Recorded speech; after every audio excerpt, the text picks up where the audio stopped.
le bloc est horodaté et ajouté au bloc déjà existant, ce qui va former alors une chaîne de blocs, d'où le nom de blockchain.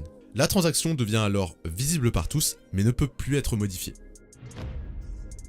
Beaucoup de personnes confondent blockchain et bitcoin, ou du moins elles ont du mal à différencier l'un de l'autre. C'est normal, les deux sont étroitement liés puisque Nakamoto, qui est le concepteur de la blockchain, est aussi le concepteur du bitcoin comme on le conçoit aujourd'hui. Toutefois, il y a bel et bien une différence de taille. La blockchain, c'est un réseau informatique, c'est donc une technologie qui a pour but d'éviter le recours à un tiers pour effectuer des transactions. Le bitcoin, lui, est une crypto-monnaie, c'est-à-dire une monnaie décentralisée. Le bitcoin a besoin de la blockchain pour exister puisque c'est une monnaie décentralisée, mais la blockchain peut très bien exister sans le bitcoin. Il existe d'ailleurs d'autres blockchains que celles basées sur le bitcoin.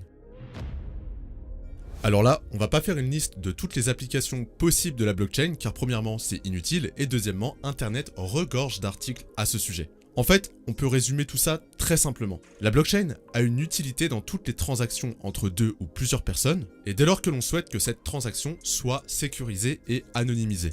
Donc ça peut très bien être l'envoi d'argent, l'envoi d'un contrat ou tout autre bien qui peut faire l'objet d'une transaction. Si tu comprends ça, tu comprends alors que la blockchain a énormément d'avenir dans plein de domaines. La finance, l'immobilier, l'informatique. Bref, on est encore au tout début de l'application de la blockchain, mais je pense que ça va vraiment révolutionner le monde dans quelques années.